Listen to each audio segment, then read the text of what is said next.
انسان اس طرح قرآن کو پڑھے کہ وہ براہ راست اس کا مفہوم اس کے دل کے اوپر اترتا چلا جائے. جیسے علامہ اقبال نے کہا ہے کہ تیرے ضمیر پہ جب تک نہ ہو نزول کتاب، گرہ کشا ہے نہ راضی نہ صاحب کشاف.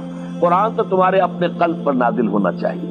اور یہ اصل میں ان کے والد نے کہا تھا ان سے، بالکل بچپن میں. علامہ اقبال چھوٹے سے بچے تھے، ان کے والد تھے ذرا صوفی منش آدمی تھے، وہ شیخ نور محمد. وہ آئے فجر کی نماز مسجد سے پڑھ کر آئے تو دیکھا کہ اقبال جو ہے بچہ وہ قرآن پڑھ رہا بیٹھا ہوا.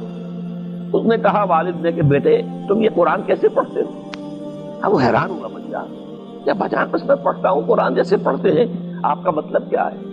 کہا بیٹے قرآن ایسے پڑھا کرو کہ جیسے یہ تم پر نازل ہو رہا ہے، یوں سمجھو کہ تم پر نازل ہو رہا ہے، تم مخاطب ہو. ایک بزرگ تھے جو فوت ہو گئے، انہوں نے یہ بات مجھے جس طرح سمجھائی تھی وہ آج بھی میں ان کا مشکور ہوں کہ دنیا میں عام قاعدے قانون کے تحت بھی کسی سے کچھ کہنا کہ بھائی میرا یہ کام آپ کر دیجئے، آپ کر سکتے ہیں، ایک دفعہ کہنا جائز ہے.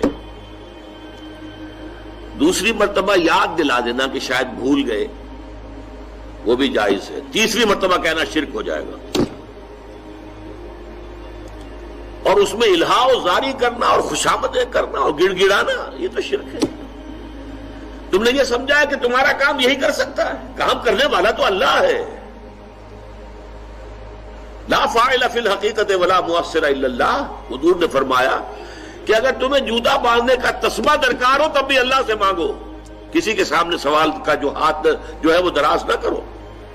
اے نبی ان کے کان کھول دیجئے، اچھی طرح سنا دیجئے کہ اے لوگو، اے ایمان کے دعوے دارو، اگر تمہیں اپنے باپ، اپنے بیٹے، اپنے بھائی، اپنی بیویاں یا بیویوں کے لیے شوہر اور اپنے رشتہ دار اور اپنے وہ مال جو بڑی محنت سے کما کر کھتے بھرے ہوئے ہیں اور اپنی وہ تجارت جس کی کساد بازاری کا تمہیں اندیشہ رہتا ہے مندہ نہ ہو جائے، اور اپنے وہ محل، اپنی حویلیاں جو تم نے تعمیر کی ہیں اور بہت تمہیں محبوب ہیں، انہیں خوب فرنش کیا ہے، اگر یہ 8 چیزیں محبوب تر ہیں اللہ سے اور اللہ کے رسول سے اور اللہ کی راہ میں جہاد سے، تو جاؤ دفعہ ہو جاؤ، وہاں بیٹھ کر انتظار کرو یہاں تک کہ اللہ اپنا فیصلہ سنا دے. اور اللہ ایسے فاسقوں کو کبھی ہدایت نہیں دے گا.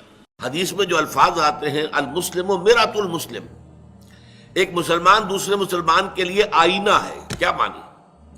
آپ آئینے میں اپنا چہرہ دیکھتے ہیں، نظر آتا ہے یہاں کوئی داغ لگا ہوا ہے، کیا چیز ہے، اس کو میں صاف کروں.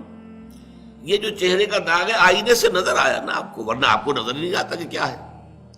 اس پہلو سے ایک مسلمان کو دوسرے مسلمان کے لیے آئینہ بن جانا چاہیے کہ اس کی خامیوں میں، اس پہ خطاؤں میں اس کو متنبہ کرے، اس کو بتائے، لیکن بتائے دل جوئی کے ساتھ، نرمی کے ساتھ، اور معلوم ہو کہ یہ شخص جو ہے وہ خیر خواہی کے تحت یہ بات کہہ رہا ہے، صرف اپنی دھونس جمانے کے لیے نہیں کہہ رہا ہے، اپنے زہد کا جو ہے وہ سکہ جمانے کے لیے نہیں کہہ رہا ہے، انداز تحقیر کا نہ ہو کہ تمہارے اندر یہ خرابی ہے دیکھو، نہیں، بلکہ ہمدردی کا ہو، دل سوزی کا ہو، خلوص اور اخلاص کا ہو.